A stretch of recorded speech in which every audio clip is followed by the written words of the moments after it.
Okay, okay. Hello, everyone. Thank you so much for joining us this evening. I'm hoping it's evening at your end as well. I'm quite excited about tonight because where it's wow, there's an echo from my end. 1 second.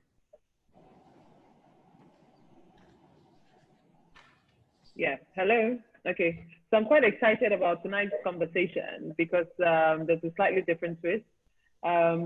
This evening, Awa Meite is going to, um, be interviewed and in conversation, not just interviews. We're going to listen to a conversation or dialogue between Nana Otedola and Awa Meite. And we're incredibly delighted to be here and to be partnering with Fashion Open Studio as part of Fashion Revolution Week for 2020. I'm also excited because this year Fashion Revolution launched their Nigeria office with Fashion Revolution Nigeria, and I don't know if Shola is in the house from Fashion Revolution Nigeria, but we have been quite an interesting couple of weeks. So today, tonight's conversation is quite exciting on several levels for me because the ongoing conversation has been about who made my clothes at Fashion Revolution and what's in my clothes. And these are valid conversations or valid questions that people need to be asking, not just as a designer or an apparel manufacturer, but most importantly, someone who buys the clothes, someone who consumes the fashion, someone who wears it. And that's why this dialogue is really quite important to me because Nana Otedola is a woman who epitomizes that. She constantly questions, what's in her clothes, what she's wearing, who she's wearing. She dresses to suit her style, her comfort, her taste, and, exactly what she wants to communicate. And it's not necessarily about the design or how great it looks, but the story behind it, the people behind it, the processes behind it. So I thought, who better to interview or speak to Awa Meite, a woman that I met by chance in Dakar last year. It was quite interesting. Just went into the gallery and saw clothes. They were in the middle of a shoot, and I couldn't help myself. I had to just ask, what is this? Where's it made from? What's it about? Tell me the story. And I said, please, can you come to Lagos? Can you show at Lagos Fashion Week? Can we, so for me, that just speaks to the timing and speaks to the zeitgeist of the moment as well, that the most relevant questions and conversations that we need to be having today about who we are and what we wear has come together in one moment tonight with Woven Threads. Thank you so much. Before I talk too much, I'm going to hand over to Nana and Awa to tell us the beautiful story and the beautiful work that you do, Awa. Thank you so much. Thank you. Thank you, Moyemi. Hello, Awa. Hello, Nana. So this is exciting for me. It's the first time for me doing this. Moyemi, well done for dragging me into this. But hey, first times of everything can be pleasant. So I'm looking forward to chatting with you, Awa. Me as well. Okay. So as you know, I met you, well, let's backtrack a little bit. I went to Alara in Lagos and during the fashion week, and I was drawn to this rail because of the colors. There were several other brands on display, so I got drawn to this rail and I felt it. So the hues drew me first, then the texture. Then I looked at the design and I thought, wow, this is very, very, very me. It would be something I would like to wear. And I asked the attendant and I said, so who is this? She said, oh, there she is, Awa Meite. And there you are, and you walked over and said hello and we had a long chat. And the rest they say is here we are today having another chat. So it's been a pleasure wearing you. I'll tell you a little bit of what I've enjoyed wearing your brand about. It's breathable, it's organic. I actually tried to write this down and I have to wear this because I thought, why do I like Awa's brand so much. It really is something that I could wear to a palace occasion, or I could wear it lounging at home. I liked that about it. I liked that it was original and African and organic. And I learned today, when I found that I was going to do this with you, that it's what they call slow fashion, you know, and I tried to, I'd never heard that term. I looked into it. And then also I saw a movie that you just made. It's called The Healing Power of Cotton, which I watched today. By the way, I didn't know you were a filmmaker, so well done. And a painter. Thank you. So yes, The Healing Power of Cotton is your film. And there was somewhere where in researching you today, I found a term called white gold.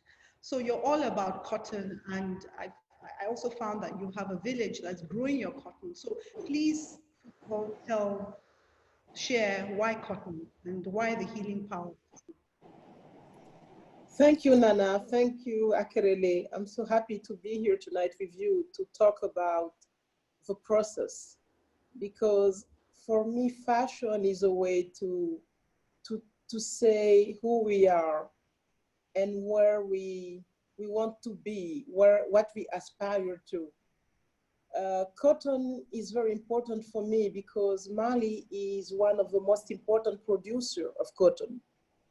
And the paradox is that the countries in Africa, in the South in general, that produce cotton don't make a living out of it, because the cotton is 90% of the cotton is exported to Europe, and the prices are not decided in Africa. They're not decided by the producers.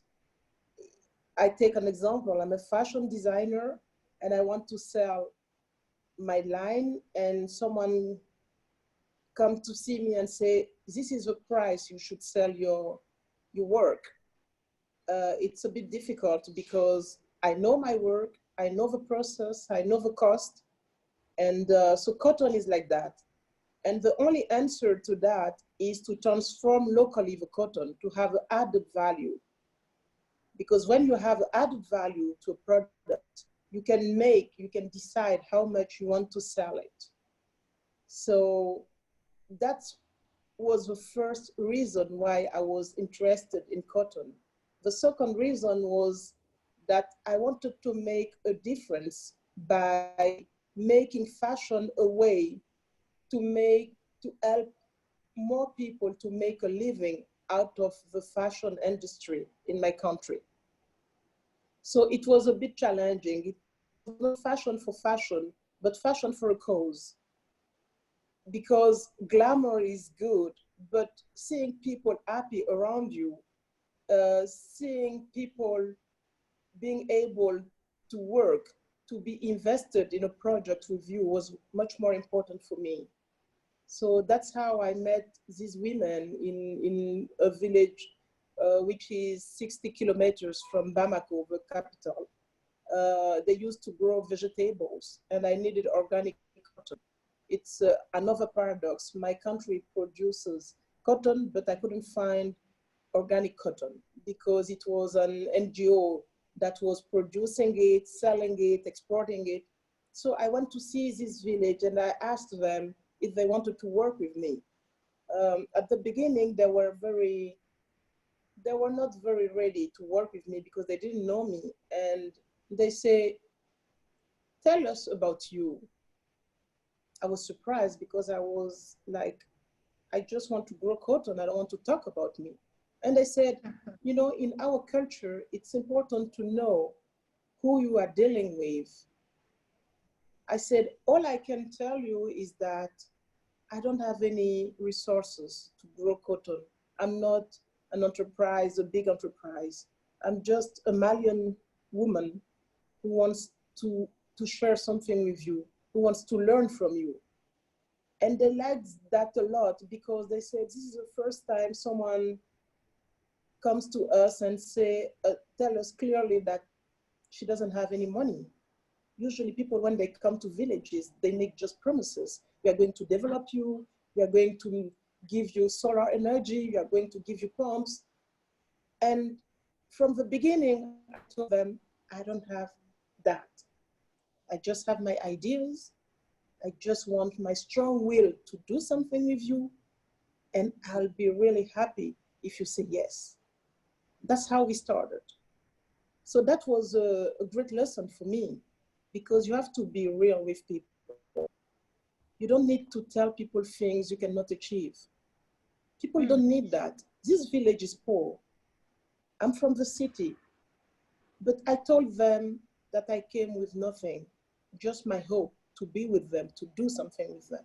And that's how we started to work together. And since it was, sorry, it was seven years ago. And now they started to grow cotton and they harvested it. And then it was not enough because I was used to them. They were a new family to me.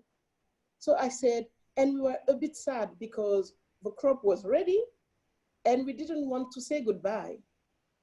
So we had to find a way to be together again. So we sat again. We said, we have cotton. We can sell the cotton. And then what? They will have the money, I'll have my collection. So we decided to go further. And they started to transform the cotton, to spine it. That's what you see in the film I made. And then I trained them to the weaving process. By the time we find some help, we find some resources, I bought weaving machines for them and I trained them for a year. And that's how we started to work. And then the village gave us a huge space to build a center. Men of the village, they came, they said, this project is amazing. We want to be part of it. Wow. It was a bit funny because at the beginning they were like, oh, women, maybe they want, they're always in small projects and, it doesn't go nowhere. And then they came and they said, what can we do to help you? And we said, you can help us build the center. You can help us look after things. And that's how the village started. When I had a small resources, I was coming with the small resources, and the village was adding the effort because that's what they could do. And for the work, when I had resources, I was paying women to do the work too. But it was like a collective work. It was a collective work. And I think that my fashion, my creativity is coming from that. How to be with people and to be real. Because this is the Africa we want to show. And this is the Africa that is helping us to be strong and to believe in ourselves. Because today it's like we are in a world that we are in a global world. And it's really not easy to find your real identity. When you have models, always, we all grow up with televisions, with magazines, with music, with things from everywhere. In order to find and to assume who you are, what you want, you have to be strong because you want to be accepted. To be accepted, you have to be like the others. The difference, to be different is very difficult. But when you have a self-esteem, you believe in yourself, you can afford to be different and to excel in your difference. And that's the work we are trying to do. These women, they are from the village. When you look at the movie, I focus a lot on the hands because these hands are beautiful. They work and you can see how hard they work. And for me, that's their strength. These hands gave me a lot and I respect that. And I wanted to show that. Poverty is not about resources. poverty is not being able to see the beauty in things that are not usually considered beautiful. So that is an amazing story. Thank you for sharing so much there.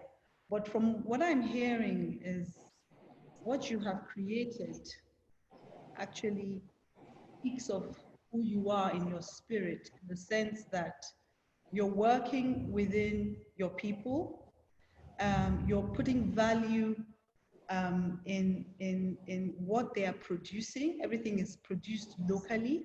You have created a system that includes everybody in the community. And what you produce, your products, your brand, is all locally sourced, is all artisans are all from that community, and you are enabling everyone to get true value for what they're working at.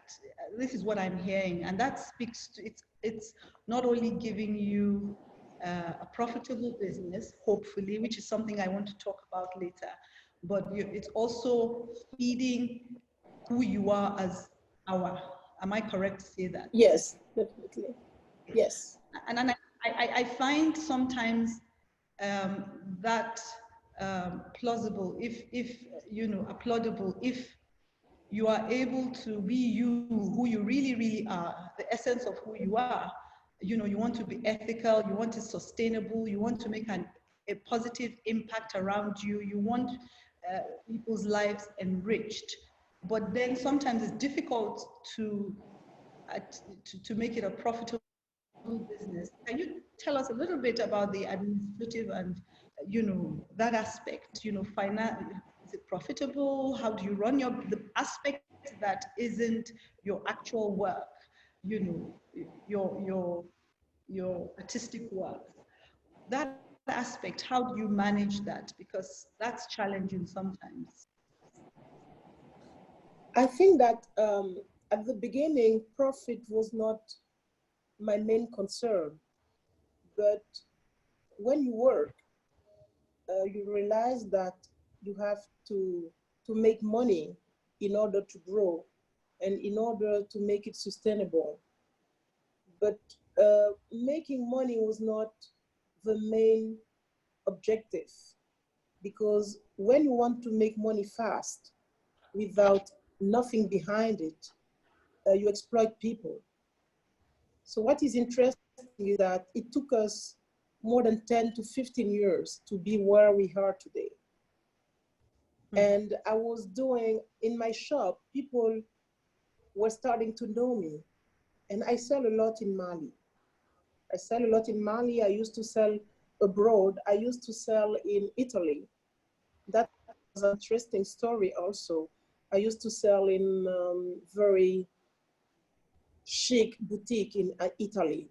So you're very new in Nigeria as a brand. I'm very new in Nigeria, and I think that Nigeria is amazing because I feel a strong link with Nigeria. That's very because, interesting. I thought when I met you in Alara, I thought, oh, I've never encountered this brand before.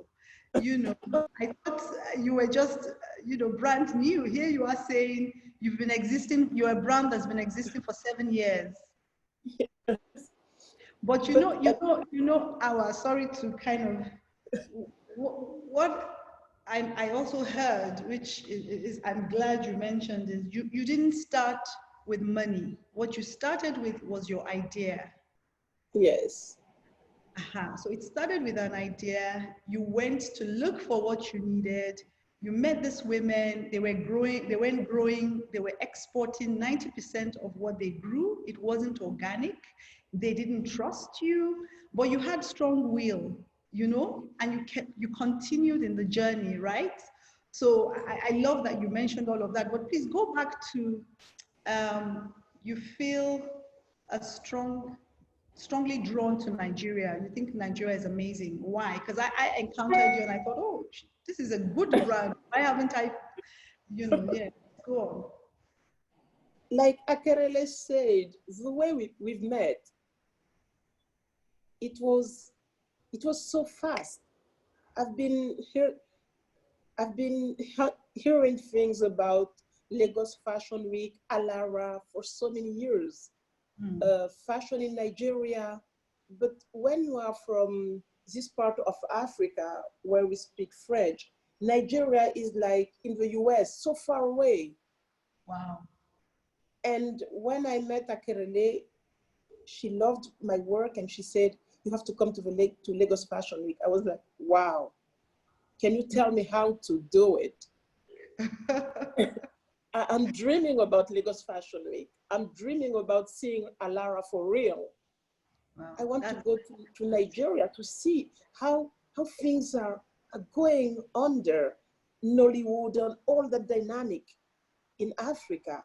And this self-confidence, the music, the video and all that. Yes. So I was like, wow, Nigeria. So I started to dream about Lagos Fashion Week. Wow, amazing. And when it happened, I couldn't believe it. First, I came too early because I was so excited. I didn't check the dates. So, so it was crazy expensive because I had to stay in the hotel for long. Okay, I'm sure you enjoyed Lagos. I enjoyed it. I didn't see much, but I was meeting so many people. And then after the fashion show, I went to Alara. I met you. I saw Akelere so many times, and it was amazing, the staff and how things were going, how things were, how people were doing things. Nothing is perfect, but even what was not going the right way was beautiful. Wow. Because at the end, yes, there was a way to make it beautiful. Wow. And that's what I love about Lagos. Yeah. Because people do things. But isn't that interesting how, so you started coming to Lagos Fashion Week when? What year? Just a few months ago, last year. 2019, right? Yes. But your brand has existed for 7 years and your brand has done well in Paris and in other places outside of, Nigeria. But that shows you that there's so many gems, there's so much richness and things that Africans are doing all over. And for me, one of my things that I enjoy doing is traveling around Africa. So it just goes to show you that we're not really mingling and selling and making wealth, between ourselves, even in Africa. You know what I mean? So yes. it took a chance meeting with you and Omoyemi for you to come to Lagos Fashion Week. So there's a problem there where we're not looking after ourselves as we should, and that's why systems or organizations are taking advantage of us, because what is ours is leaving us, and the benefits of what we do isn't directly coming back to us. So it's great to hear what you've created, because I know you've created some organization that looks after artisans and craftsmen and hoping to, so all those skills and craftsmanship isn't lost somewhere. Can you tell us a little bit about that? I think that since I was, the problem with fashion is like you have to compromise a lot. Okay. Brands usually, because what I saw in Italy, my brand was doing very well. We're selling a lot. And the partners I was working with had the exclusivity in Italy. And it was going so well that people were asking my design in Japan, in the US, everywhere. And they asked me to have the exclusivity of my work all over the world. And I refused. It was a lot of money. I was going to be known, but it was not me. I didn't want to. The question of identity is very important for me. And time. I think that time in fashion, we want to go fast. When you see young designers, they want to be well known right away. They want to be in the jet set and all that. And I didn't have that problem because I was not dreaming about being known. Because for me, what I was achieving locally was much more important. And when my partners in Italy started to be weird, I just stopped everything. They said, if we don't have the exclusivity of your work, we just stop. I said, okay, we can stop. Wow. Because the design was me. Everything was me. They were just selling. And it was not fair. And when you see that something is not fair, you have to stop. We talk about, today we talk a lot about fair trade, equity, but we need to have African voices talking about what we are facing in this context, because we are not questioned about it. People want to teach us equity, fair trade, and all that. We have that already in our cultures. I'm sorry, that's the way we exchange things. That's the way we deal with one another. So I think that in this debate, we need to be more loud, to be louder, to have confidence in what we know. We have our own experience. Sorry, Awa, can I just quickly ask? So you didn't agree to being exclusive with these partners in Europe, and is it a decision you've regretted? At the beginning, it was very sad because they took me to shops that I never dreamed that I was going to be in this shop any day. It was amazing. I met Kin Etro. My things were, I was sold in Penelope. There were really amazing shops and people. It was amazing. It was like a dream for me. It was really like a dream.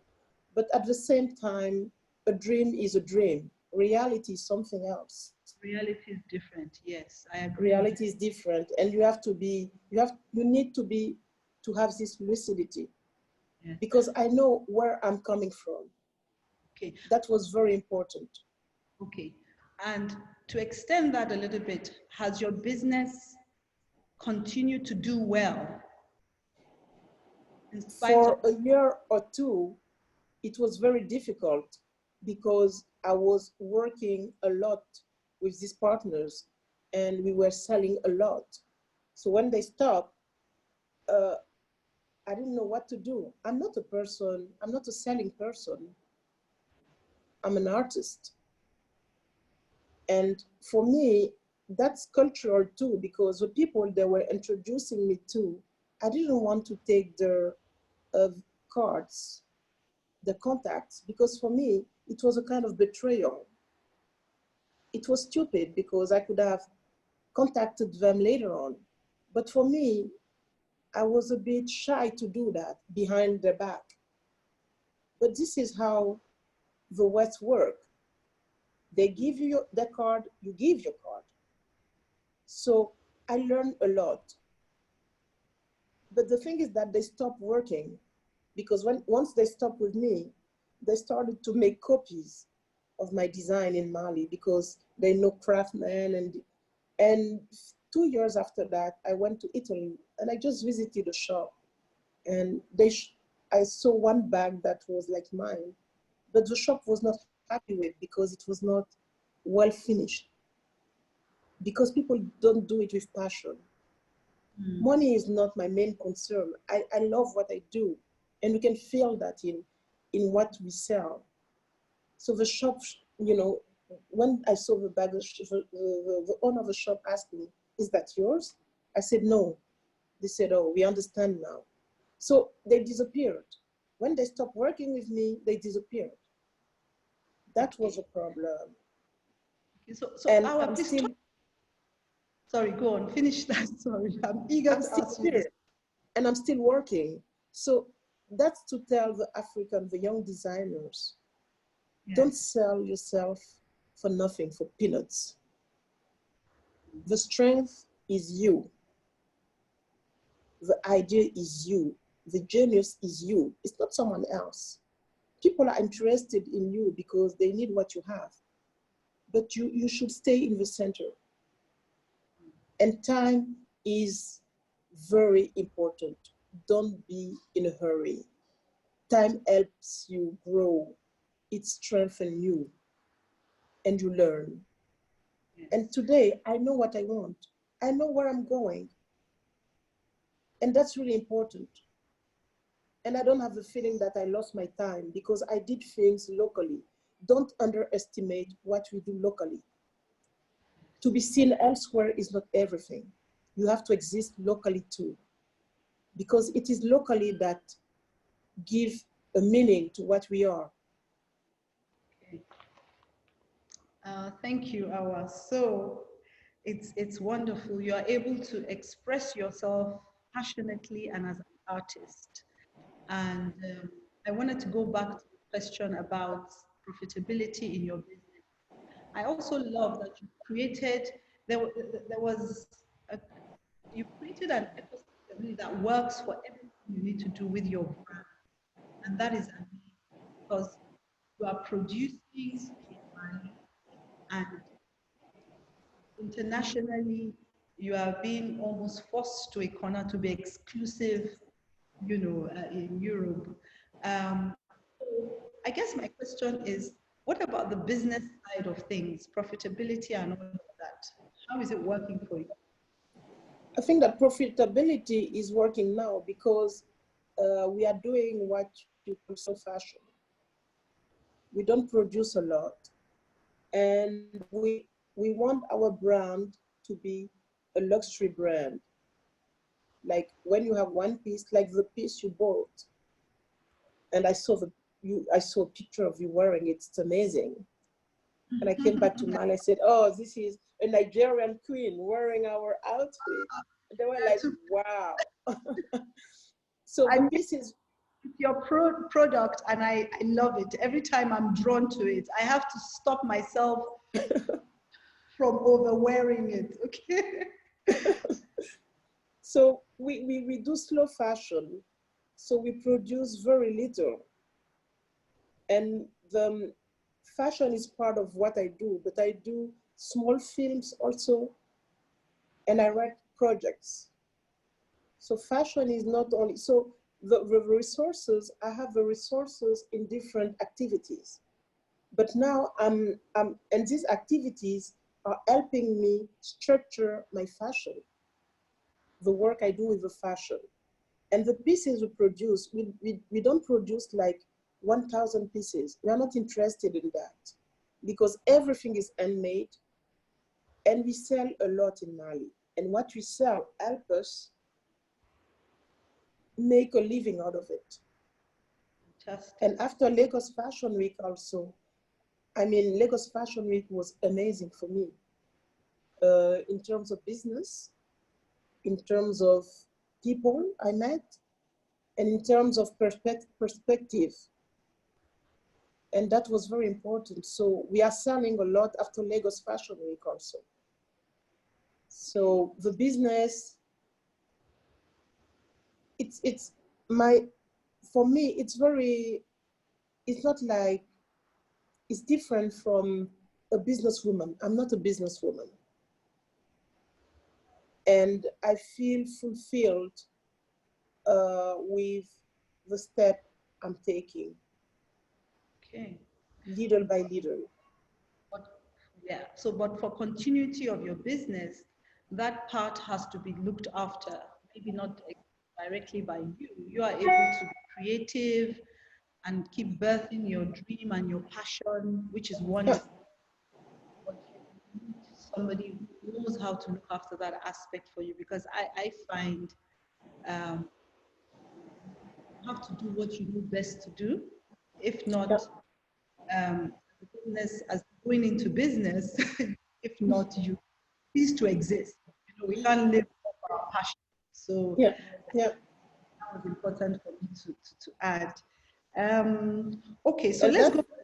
Sorry, That's go why on. Nigeria, the link with Nigeria is important, because I saw really business women and I was like, wow, this is amazing. And we should, I think that we should build bridges to have, there's a complementarity anyway. I agree.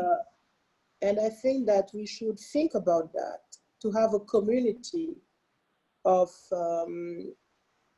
how do they call that, mécènes, business persons, you know, helping us. That's important, not in terms of resources, but in terms of advice, organization. It's very important. Okay. All right. So slow fashion, which is something I've just said to you because I was going to have a chat with you. I said, oh, okay. So the ethos of slow fashion is looking after everybody, making sure that everybody is rewarded, so to say, for their part in me actually enjoying what they do. It looks after the material, the people, the aftercare, the value to the customer, and it makes sure that it's done ethically.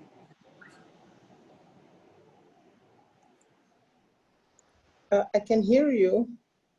You can't hear me or you can? Yes, now I can. I Okay, didn't so hear the question. saying the whole idea behind slow fashion is it looks after everybody on the chain. You know what I mean? Uh, Mm-hmm. from the producers to the artisans to you, the artist who designs the item, to whoever buys the item, the aftercare of it, value for money. So it looks after everybody. This is what slow fashion is. And then on top of that, it's ethically done. It's fine. It doesn't destroy the environment. So is this the way forward, do you think? Because I heard it being said that Africa is the new now, or it's the new frontier. It's the new, because due to where we are in terms of not developing our fashion industry, we have an opportunity to do the right way and yet look after everybody in the chain. Would you agree with this? I think that, like we've said before, I think that Africa is the future, because the diversity we have is incredible. It's like it's a wealth. Slow fashion, we cannot be taught slow fashion because our fashion is slow naturally. When we take the work of a weaver, a kente worker, we cannot make like 100 pieces a month. He just do his things. It's precious, it's beautiful. So our identity is slow fashion, but the market is asking for more and more. And this is like when you say in terms of developing your business, you have to be a model of development that is not fast fashion. Fast fashion led us in a place that we cannot get out of. Fast fashion was a way to be successful, period. I know that people came to me and they said, can you make more of these bags, for example, more of these, more of these? I couldn't. At the time, they didn't want to work with me because my productivity was not good enough. So now, slow fashion is like a tendency. That's why we have to decide how we want to be seen, how we want to work in harmony with the places we live in. Our cultures were never fast fashion. Everything is craft. Fast fashion is not an idea coming from Africa. So we have to, I think that development, with the crisis we are facing today, we have to reinvent ourselves. But not only among us, because we are part of a global system. but the system has a problem today. The voices that were not heard before are heard now because the mistake, we know that we made a mistake. So today, Africa has a chance to be heard, but we have to be strong about propositions that comes from us. We have to express ourselves. We need to have meaning to be heard. And we can make it because Yes. we need one another. Yeah, so we need to believe in the value that we bring to the table, just like you encountered in the situation you had in Europe, where you know the value of what you're bringing to the table, you stand by it, the price you have to, but eventually, you know, if anybody values what you're doing, they'll come to you and look for you. And look, so you stood your ground. I'm sure it wasn't, I'm sure there wasn't pain. There must have been some pain, but you're better off for it, and your brand is better off for it, and more Africans are wearing you, and rightly so, you know, because you stood on what you believed in. So yes, I hear you, and thank you for reminding us to really value who we are and what serves us, and hopefully the reason would be beyond the financial reason, because it also adds a value to you that Yeah. beyond our monetary, our needs. You know what I mean? Yeah. And one point with the coronavirus, the COVID-19, with the mask, we started to make a mask with cotton because we produce cotton, and people could afford a chirurgical mask from the pharmacy. We started to make masks out of cotton. And people better. Now cotton is better, but it was 2 months ago. I was posting the mask I was making, and I was giving it for free to people. And people were, writing to me in blogs or on Facebook, Awa, you have to stop this. Cotton is not good. You have to stop it. Yes, few weeks ago, cotton was not good. And I said, I don't care. I tested it. My kids tested it. When, it's like a barrier. You have to test things and not listen. It's better for your skin. It's breathable. The virus, I understand, doesn't thrive well on natural fiber. It thrives better, or it stays alive on more synthetic fiber. So it's but it blocks. It blocks things to virus to spread. So for me, it was a logic. On a natural fabric, it actually breaks it up. If it lands on a synthetic fabric, it stays intact. So definitely a cotton natural and organic mask is better than what you buy from a pharmacy. I mean, so we did that, and now everybody's using cotton. Well Different done. people, and we're giving it to poor communities. And I think that's the kind of confidence we need to have. When we taste, we try things, we see that it works. And the contrary, some other people come with his own opinion. You have to believe in yourself. Totally. You have to believe in what you do. These are small examples, but today we are producing cotton masks for the Malian people because the Malian state called us to produce masks. So I'm working with about 20 designers in Mali to produce masks in cotton. We don't have to, so in Mali, you are not importing any masks for the next. We are importing also because it's millions of masks. We cannot produce millions in such a short time, but we are doing the best we can to make it available.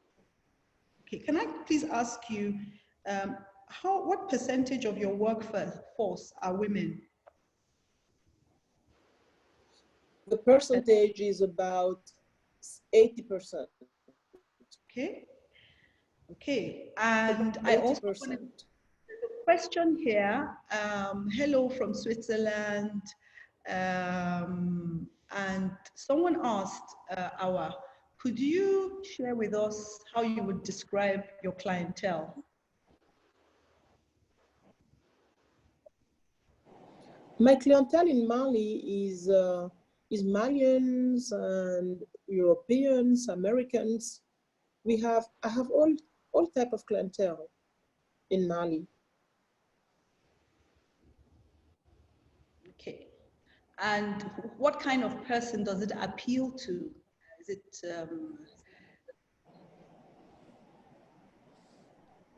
What kind of person? does it appeal to? Yes. The kind of person that That likes your brand, yes, because I know you do jewelry, you do yes. accessories, you do clothing, yes. So I think that women that studied abroad, like in French you said cadre, in the office, elegant. They want to be chic, but African chic. I love that. Yes. So yes, that is my clientele mainly, and also and also Europeans a lot, because they like authentic, not traditional, but modern authenticity. So my clientele is very mixed, and I like that because it's very, my work is kind of grassroots, but the result is modern, is this mixing of European and African. Okay. Okay. Can you share with us how, so your brand is your personal name. What does Awa Meite mean? What does it mean? My personal name? So your brand is your name, right? The brand is my name. The brand is my name because the brand is what I like, what I can wear. I only do things that I like and things that I feel. Okay. And Awa Meite means what? Because as Africans, our names always have meaning. What does Awa means Meite? Eve. Awa means Eve. So nice. So what positive impacts has come out of this virus situation for you and your brand and your community? I think that the positive impact is the solidarity, because people are, very helpful. People are sending me help from all over the world to support what we are doing here. And it's so moving because I'm giving masks for free. And some people can afford it here. So they like my mask and they said, how much is it? And I say, I cannot put a price on something that saves life. If you want to support, you can help. But it's not about money. I'm very uncomfortable with money, if you have noticed. I don't know why, maybe for education. My mother is coming from a very poor family. She made herself, and she used to go to school, barefooted, and she became a well-known writer. So she educated us that way. Money is not everything. You have to be human, because when you are in trouble somewhere where we cannot use your money, it's people who are coming to your rescue. So Yeah. don't put money first. And I have that education. So, but I'm changing because I learned also that money can.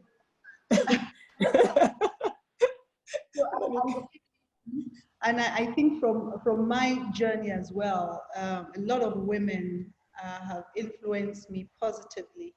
That doesn't mean I have any bias towards men, I mean, including men, but much more women, from my grandmother to friends and my mother. There's just this strength about the African woman, Yeah. which sometimes can be taken for granted or work against her because Yeah. she just wants to solve the whole world's problems, and that's not meant to be like that. But reading about you, your mom opened up her home and did a lot of, there were a lot of gifted people who came into your home, and you were very Yes. being around people who you observed and learned from. Yes. Yes. Thumbs up to all the mothers out there. Yes. I learned from her, from her Yeah. generosity, from her strength. It's easy. It's easy to say that you are confident, but you need to have role models. And she's one of the best one, and that's very important. And what I like is to see her eyes, because she's proud of me. She's very proud, and it's really moving. Now she's about 70, and I have to be there for her, and that's very important for me. And that's why I stayed in Mali. Also, I live next door I live next door. My kids go to her, and my husband was like, "Oh, we cannot live with your mom." I'm like, "Well, if you love me, you have to live with my mom too, because my mom is everything to me." So it's very. This is how we find our inspiration, because it's all that, and the way you can give to others, because I receive a lot. I think that's also the reason why when you receive, you have to give, definitely. And today, the positive things, COVID-19 is a huge fear for us, but also a huge hope, because we learn to look at each other again. We learn to complete one another, because nobody know what tomorrow is going to be. And Yes. today we have to stick together. We have to be careful together. We have to help. We have to do what we can do. And that's really, and all these people, following, commenting, so we are communicating a lot. We cannot go out, but we are together. We are close. I have a feeling that we have never been so close, because you cannot be busy running, have to go to this appointment, have to do this. We were crazy. We were just crazy. And today, we take time to be with our families, to be with ourselves, and to question. And that's amazing. Yes. I agree with you that it's really stopped all of us in our tracks. It's reminded us of our vulnerability, our mortality, how we are dependent on each other, and yeah, what are the important things in life? Because Yeah. and to look inward and be a community again. So yes, there's another question someone's asking. So how do we get your pieces now in Europe? That's a I'm question not from in soon, because we are working on something with new partners, met in Lagos Fashion Week, and soon I think that the pieces will be available in Europe. Okay.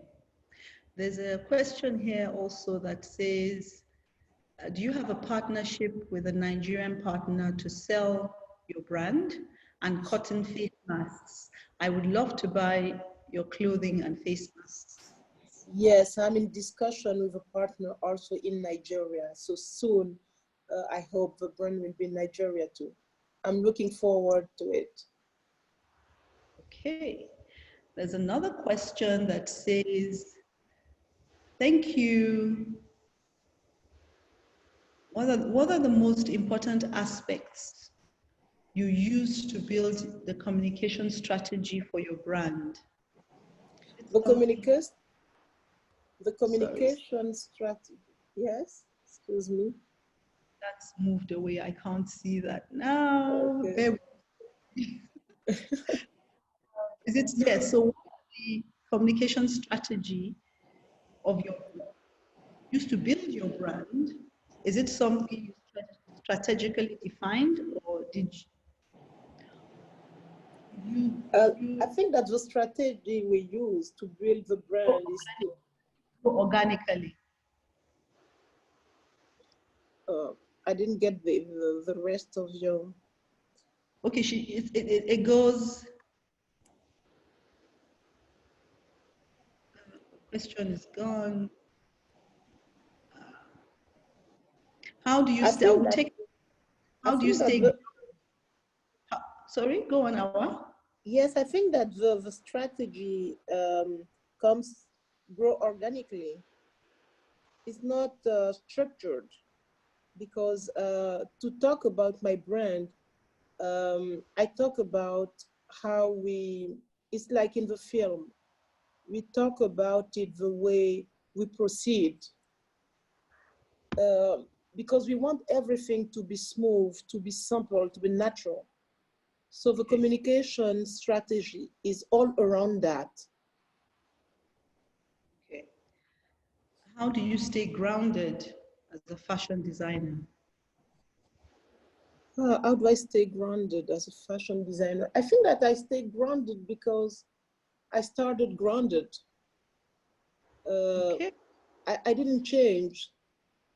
I didn't change because of where I'm coming from and what I'm facing, and the way I see fashion. Because I don't see fashion as superficial or beauty only.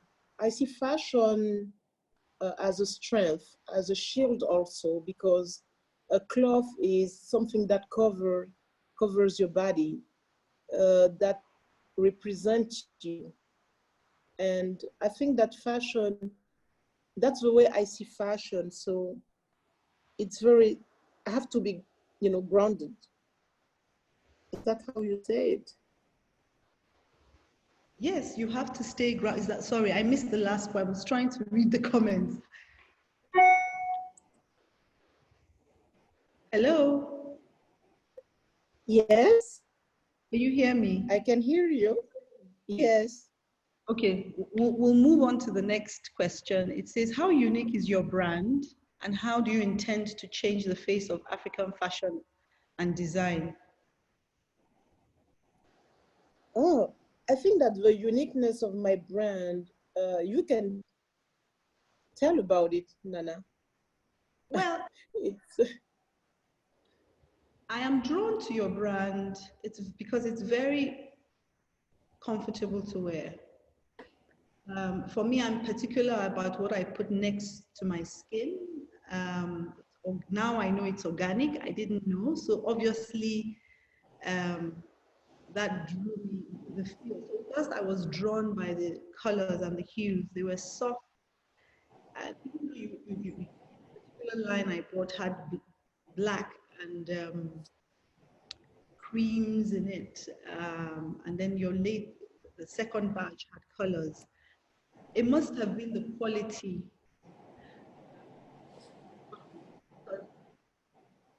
It felt good on the skin. Um, I mean, I almost took the whole rack. The lady had to stop me to say, that's a bit greedy, you know? um, and yeah, so I love that it's versatile. I could dress it, I could wear it and lounge at home. And as I said, if I had a real um, real important occasion or celebration, I would wear it. But that's also me because I like to dress for me. I like to dress um, depending on how I feel on a particular day.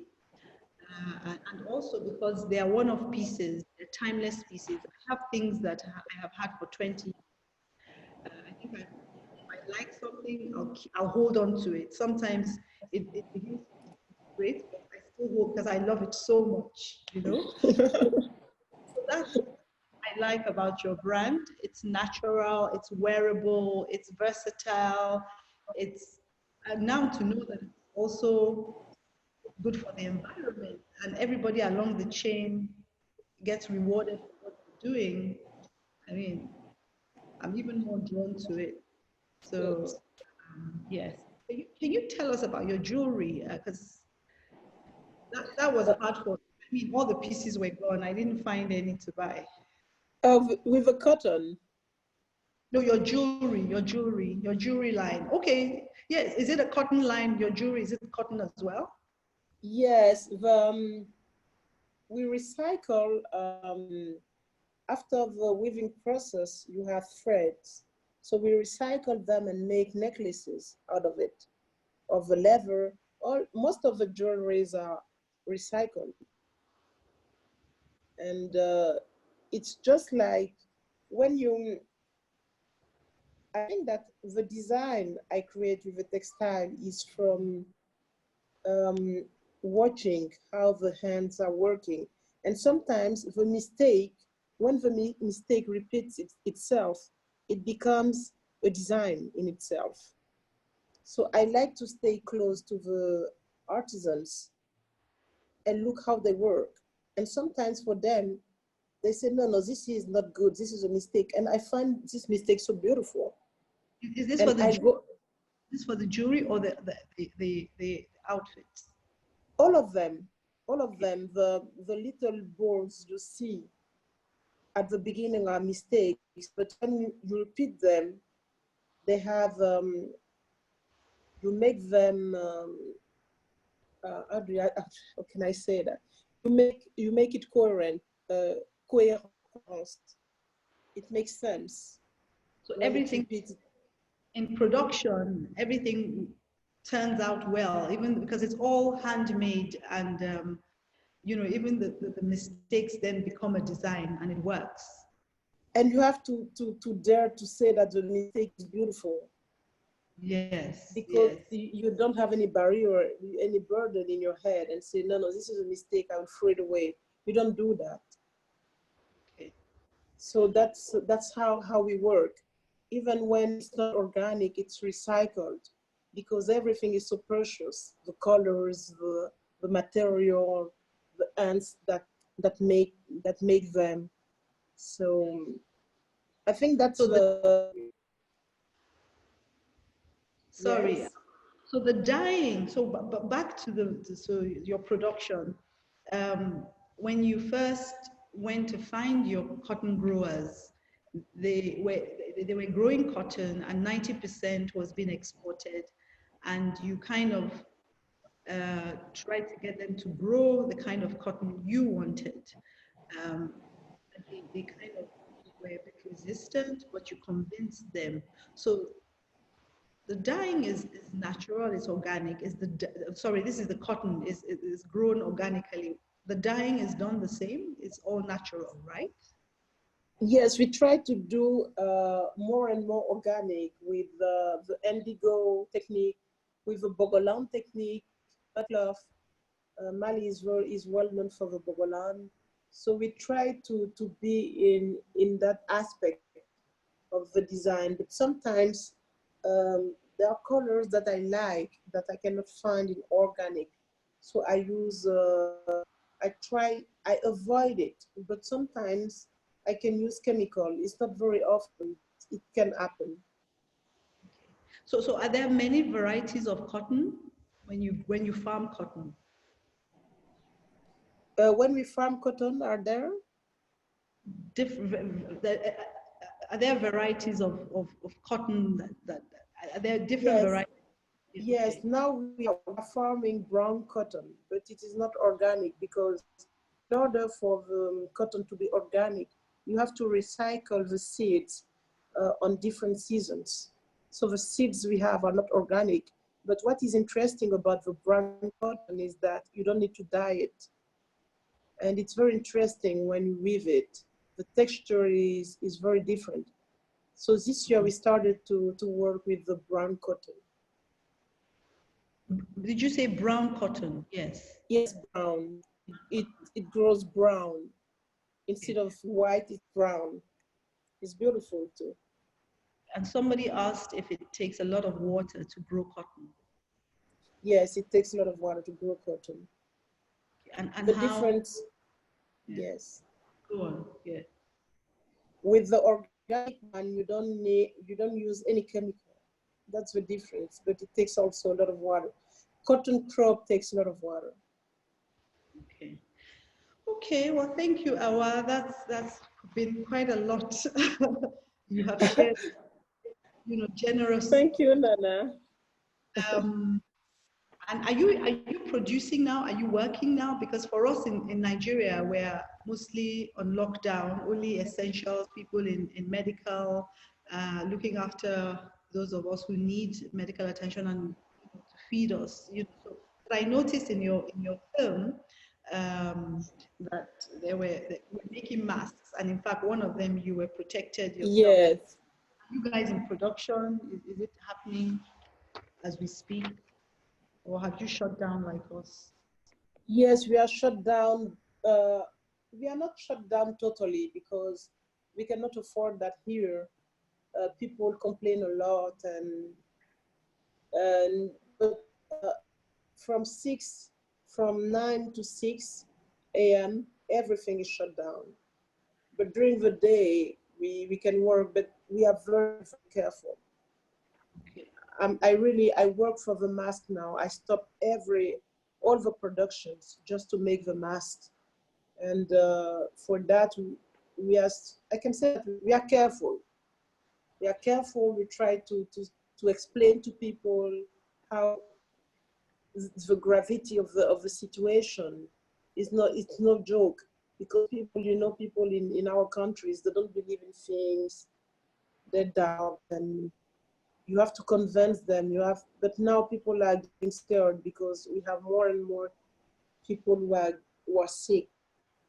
So it's, I mean, I make masks, I have a team, but I live with fear too, because you never know. You have to be careful all the time, and but we are working to produce because we don't have any other choice. Okay, thank you, Awa. And then for your brand, how do you see the future? Because we were saying everything has changed for everybody. There's a new order. Um, I think that my different brand is like, it's like areas. when you have children, you do what you can, you know, and then for the rest you don't know. Life Mm. itself, decide. When you believe in God, you say, when you have faith, that's how I see my brand. I do the best I can. I do what I love, and then we'll see.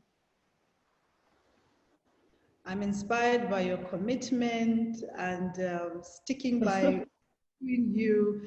Omoyemi, I don't know if you can hear us. I can hear you. So I mean, I'm really happy and inspired that this happened. I've learned so much.